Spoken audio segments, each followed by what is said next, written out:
नई कहानी देखने के लिए चैनल को सब्सक्राइब करें और बेल आइकन दबाना ना भूलें। कावेरी के जन्मदिन पर वो अपने घर में एक शानदार पार्टी करने की सोचती है। घर के सारे काम और जिम्मेदारियां वो अपनी बहू संध्या के हाथों में सौंप देती है। कावेरी उसे सभी इम्पोर्टेंट सामानों की लिस्ट बनाकर देते हुए बोलती है, बहू देख, मैं तुझे सारी जिम्मेदारियां सौंप रही हूँ। पहला काम बाजार से सारा सामान लेकर आना है। दूसरा काम घर की सजावट का पूरा बंदोबस्त करना है। तीसरा काम मेहमानों के खाने पीने का ख्याल रखना है। और चौथा और सबसे जरूरी काम उन्हें खुश रखना भी तेरा ही काम है। ये ले पैसे, और इसमें लिस्ट है सारी चीजों की, और कम से कम पैसों में ज्यादा से ज्यादा खर्चा निपटाना है तुझे। समझ रही है ना? माँ जी, ये तो बहुत सारा सामान है। कम से कम 150 लोगों के खाने पीने का इंतजाम करना पड़ेगा मुझे। मेरे पास इतना टाइम भी नहीं है। घर की सजावट, मेहमानों की देखरेख और न जाने क्या क्या, मैं ये सब अकेले कैसे देखूंगी। बस हो गया तेरा? इतने में ही हार मान गई? हमारे जमाने में जब मैं ससुराल गई थी तो मेरी सास ने तो मुझे पूरे गांव के लोगों का इंतजाम करने के लिए कहा था। मैं तो थी शहर की पढ़ी लिखी बहू, लेकिन फिर भी मैंने इतने अच्छे से सारा काम संभाल लिया था कि सब तारीफें करते नहीं थकते थे। तुझे तो मैंने फिर भी कम कहा है। ये ससुराल की परीक्षा है, इससे तो दुनिया की हर बहू को गुजरना पड़ता है। लेकिन माँ जी, तो शादी से पहले तो बहुत बड़ी बड़ी बातें कर रही थी। मुझे सब काम आता है, मैं घर भी संभाल लूंगी और जॉब भी करूंगी। मैं घर में हर किसी को खुश रखने की पूरी कोशिश करूंगी, अपनी पूरी जान लगा दूंगी, लेकिन हिम्मत नहीं हारूंगी। अब क्या हो गया तेरी उन बातों को? ऐसी बात नहीं है। मैं करना चाहूँ तो 150 क्या 500 लोगों का मैनेजमेंट एक साथ संभाल लूँ, लेकिन ये सब एक टीम के साथ पॉसिबल होता है। मैं अपने ऑफिस की 4 ब्रांचेस संभालती हूँ, जिसमें हर ब्रांच में 300 लोग काम किया करते हैं। सबके बस की बात नहीं होती।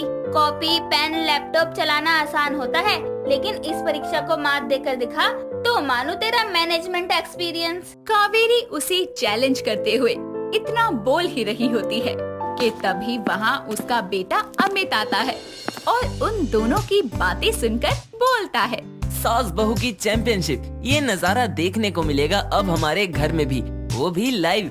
किसका पलड़ा पड़ेगा भारी, ये जानने के लिए बने रहिए हमारे साथ। अब तुझे कौन सा भूत चढ़ गया? माँ जी, ये हमारी बहस का लाइव टेलीकास्ट दिखाने जा रहे हैं, सास बहू और साजिश के नाम पर। अच्छा, इधर तो आ, तुझे बताती हूँ। माँ बेटे का प्यार भी साथ ही साथ लाइव चलेगा। अरे नहीं नहीं माँ, ये प्यार मुझे भारी भी पड़ सकता है। वैसे किस बात पर गर्मा गर्म बहस चल रही थी आप दोनों की? तो बहू मैं क्या समझूं? सासू माँ, मैंने हारना नहीं सीखा, आप टेंशन मत लो। देख लेना, आपका बर्थडे मेरी जिम्मेदारी। अगर कुछ भी गलती हुई तो आप मुझे जो बोलोगी मैं वही करूँगी। तो माँ के बर्थडे की तैयारी चल रही है। संध्या अमित का हाथ पकड़कर उसे घर के बाहर निकालते हुए सीधा बाजार ले जाती है। वो एक ग्रोसरी मॉल जाकर ट्रॉलियों को लेकर पूरे 1 महीने के राशन का सामान ट्रॉलियों में भरती जा रही थी और अमित को ट्रॉली को अपने पीछे पीछे लेकर चलने को कहती है। सामान की बिलिंग कराते हुए 10,000 का बिल बनता है। इतना सारा सामान लेने पर उसे डिस्काउंट मिलता है, जिसकी वजह से उसके कुछ पैसे बच जाते हैं और वो शोरूम में जाकर कावेरी के लिए बनारसी साड़ी खरीदते हुए अमित से बोलती है, माँ जी को ये गिफ्ट करने के लिए ठीक रहेगा ना? हाँ परफेक्ट है, तुमने कम खर्चे में सब निपटा लिया, तुम्हारा जवाब नहीं। मेरी अग्नि परीक्षा का पहला पड़ाव हो चुका, अब हमें चलना चाहिए, और भी बहुत काम पेंडिंग है। संध्या इतना बोलकर सारा सामान एक रिक्शे में रखवाकर अमित को ले जाने को कहती है। अमित उसे उसके साथ ना चलने की वजह पूछते हुए बोलता है, तुम नहीं आ रही? अरे मैं शाम तक आ जाऊंगी, मुझे अभी हलवाई को मिठाई का ऑर्डर देने जाना है।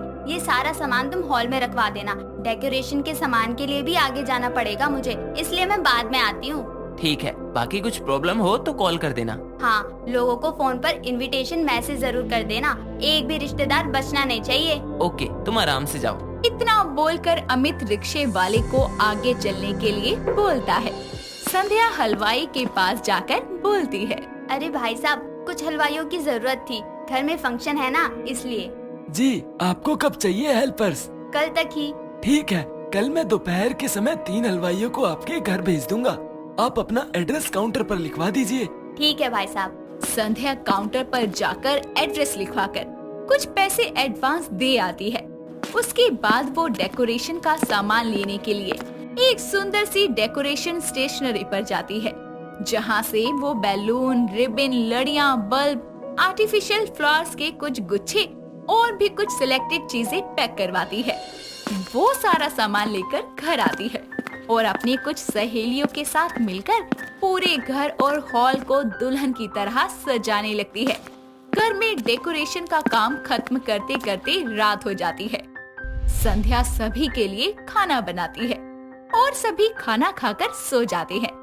अगली सुबह जल्दी उठकर अमित और संध्या कावेरी को विश करते हुए बोलते हैं, happy birthday to you, happy birthday to you, happy birthday to you dear mom, happy birthday to you. Thanks तुम दोनों को, हमेशा ऐसे ही खुश रहो।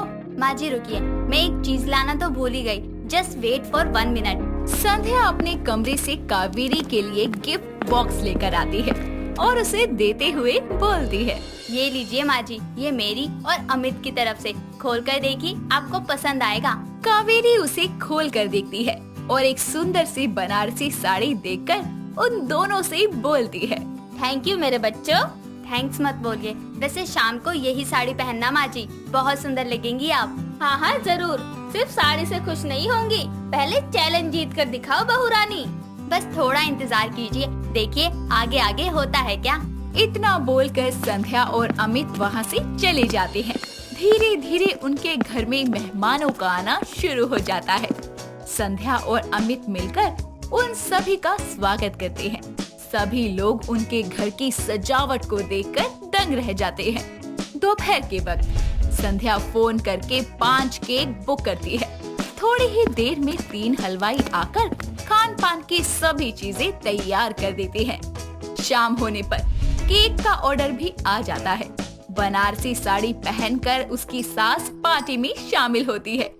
केक काटने के लिए सभी लोग एक साथ इकट्ठा होते हैं और बर्थडे सेलिब्रेट करते हैं। उसके बाद सभी लोग खाना पीना करके अपने अपने घर चले जाते हैं। संध्या और अमित बहुत थक जाते हैं। तभी कावेरी उनके पास आकर बोलती है, मान गई तुम दोनों को, 5 स्टार होटल जैसी फीलिंग आ रही है घर में। संध्या, तेरी मैनेजमेंट स्किल तो सच में लाजवाब है। मुझे तुझसे कभी कोई शिकायत नहीं है। मैं तुझ पर और तेरे काम पर गर्व करती हूँ। मैं बहुत खुश नसीब हूँ कि मुझे तेरे जैसी बहू मिली। अरे नहीं माँ जी, आपको मेरी काबिलियत दिखी उतना ही बहुत है। मुझे दूसरों को खुश करके खुद ही खुशी मिलती है। इसमें अमित ने मेरा पूरा साथ दिया, आप उनकी तारीफ कीजिए। हाँ हाँ जरूर, तूने इस कामचोर को भी काम करना सिखा दिया। सबसे बड़ा बदलाव देखा मैंने इसके अंदर, वरना कभी घर के कामों के लिए हमेशा मुझे ही बाहर जाना पड़ता था। माँ, आप इसमें भी क्रेडिट संध्या को ही दे रही हो।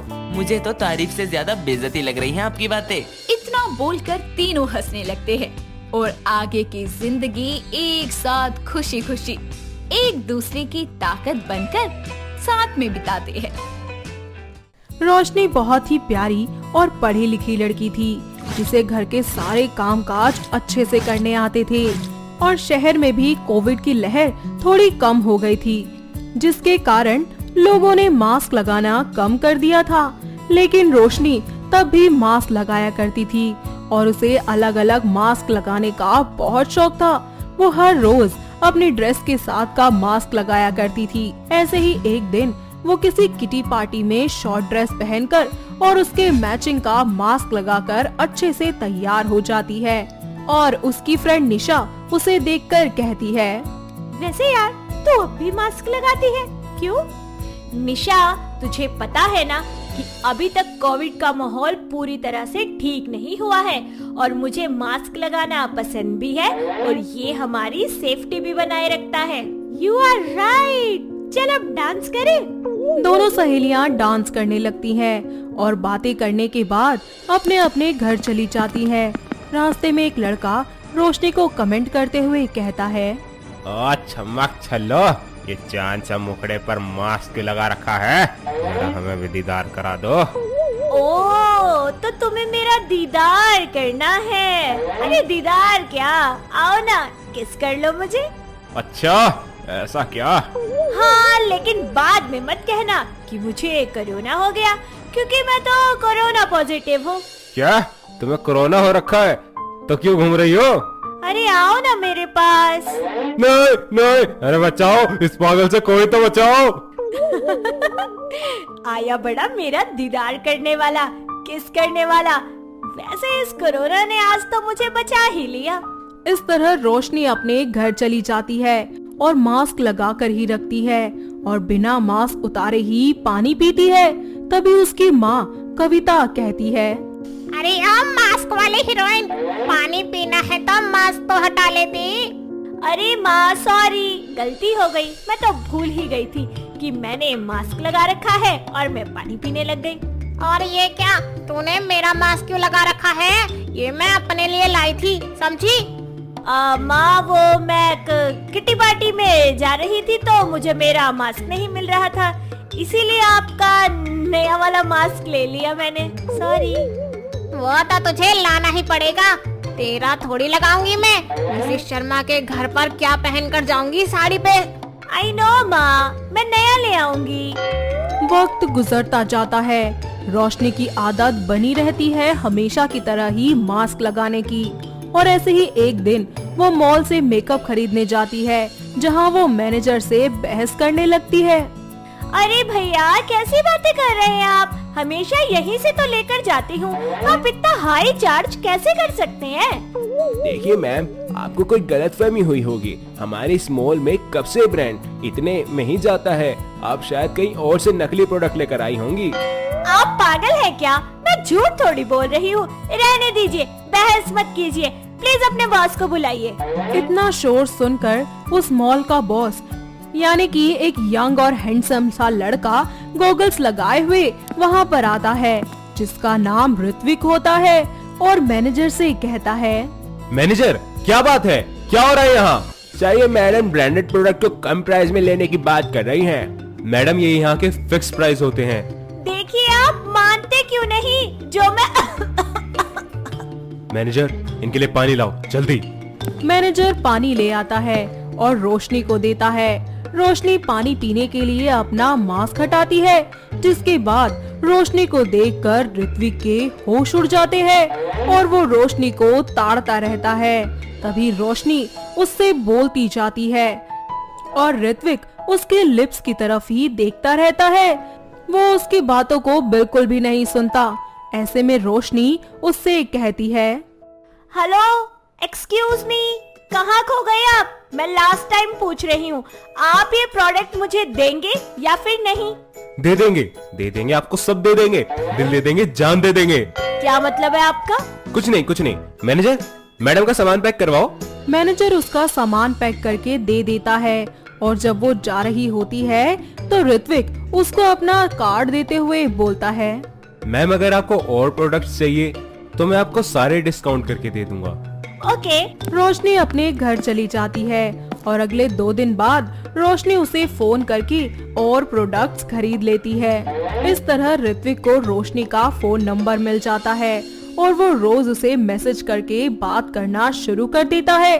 धीरे धीरे उन दोनों की दोस्ती बढ़ती जाती है, साथ ही उनकी मुलाकातें भी होने लगती हैं, जिसके बाद उन्हें एक दूसरे से प्यार हो जाता है और दोनों शादी करने का फैसला करते हैं। घर वालों की रजामंदी से दोनों अगले ही हफ्ते एक दूसरे से शादी कर लेते हैं और रोशनी अपने ससुराल की सारी जिम्मेदारियां बखूबी निभाती है और अपने पति को बाहर जाते समय मास्क लगाने की आदत भी डलवा देती है। ऐसे ही समय बीतता जाता है और एक दिन उसकी सास पल्लवी रोशनी से कहती है, मैं बाजार जा रही हूँ और जब मैं वापस आऊँ तो मेरे लिए अदरक वाली कड़क चाय बना दियो। ठीक है माँ जी, 1 मिनट रुकिए, ये मास्क लगा लीजिए। अरे कुछ नहीं होगा, अभी जाऊंगी और वापस आ जाऊंगी, ठीक है? लेकिन माँ जी मास्क लगा लेंगी तो क्या हो जाएगा बताओ? अरे बहू जाने दे अब। इतना कहकर पल्लवी बिना मास्क लगाए चली जाती है और जब वो वापस आती है तो बहुत ही ज्यादा छींक रही होती है, साथ ही उसे जुकाम भी होता है। जब रोशनी उसे डॉक्टर के पास ले जाती है तो डॉक्टर उसे चेक करके बताते हैं कि उसे नॉर्मल जुकाम है, तब तक के लिए उसे मास्क लगाकर ही रखना होगा, जिसके बाद दोनों घर लौट आती हैं। माँ जी, आपको कहा था ना कि मास्क लगा कर जाइए। अगर लगा लेती तो आपको ये नॉर्मल जुकाम भी नहीं होता। आपको पता है ना कि अभी कोरोना वायरस पूरी तरह से खत्म नहीं हुआ है। अरे हाँ बहू, अब से ध्यान रखूंगी। ये लीजिए, आप सूप पी लीजिए तब तक। वक्त बीतता जाता है और वायरस एक बार फिर से बढ़ जाता है। न्यूज में सबको सावधानी बरतते हुए मास्क लगाने के लिए भी कहा जाता है। गली मोहल्ले में रोशनी सभी को मास्क लगाने के लिए प्रेरित करती है। लोग उसकी सुनते नहीं हैं। साथ ही इसी बीच वो और ज्यादा सावधानी बरतने लगती है और अपने हाथों से खुद अच्छे अच्छे मास्क भी बनाती है, जिन पर वो कढ़ाई करती है। अगले दिन पता चलता है कि किसी को पड़ोस में कोरोना हो गया है। इसके बाद रोशनी सबको मास्क लगाने को कहती है। तभी एक पड़ोस की औरत उसके पास आकर बोलती है, अच्छा होया रोशनी बेटा, अख्तर ने सब ताई समझा दी, ना ते आज हम भी बीमार हो जाते। वैसे तेरा मास्क बहुत ही सुथरा सा है, कितना ले आई तू? अरे आंटी जी, आपको तो पता ही है कि आजकल मार्केट में जाना, मॉल्स में जाना या दुकानों पे जाना कितना ज्यादा अनसेफ हो गया है। इसीलिए मैंने हैंडमेड मास्क बनाना खुद ही शुरू कर दिया। अरे वाह बेटा, तने तो बहुत सुंदर मास्क बनाया से। मेरे ताई भी बना देगी केक? हाँ आंटी जी, भला ये भी कोई पूछने की बात है। पड़ोसन के कहने पर रोशनी उसे मास्क दे देती है और वह पड़ोसन गली मोहल्ले में रोशनी के हाथ के बनाए हुए मास्क की खूब तारीफें करती है। जिसके बाद सभी लोग उसके पास एक एक करके मास्क लेने के लिए आ जाते हैं और फिर रोशनी सबके लिए मास्क बनाना शुरू कर देती है और खुद ही उनके घरों पर डिलीवरी भी करती है, ताकि कोई भी उसके घर पर भीड़ ना लगाए। इस तरह वो हर जगह मशहूर हो जाती है एक मास्क वाली बहू के नाम से। साथ ही वो अपना हैंडमेड मास्क बनाने का बिजनेस भी शुरू करती है, जिसके बाद सभी लोग अपनी अपनी जिंदगी में और रोशनी अपने घर वालों के साथ खुशी खुशी रहने लगती है। तो दोस्तों, कैसी लगी आपको हमारी ये मास्क बनाने वाली बहू की कहानी? क्या आपके घर के आसपास भी है कोई ऐसी बहू जिसे मास्क बनाने का इतना ज्यादा शौक हो? अगर हाँ, तो उसे ये वीडियो दिखाइए और हमें कमेंट करके बताइए। दोस्तों, अगर आपको ये कहानी पसंद आई तो इसे लाइक करें, शेयर करें और कमेंट करके बताएं कि कहानी में आपको सबसे अच्छा क्या लगा।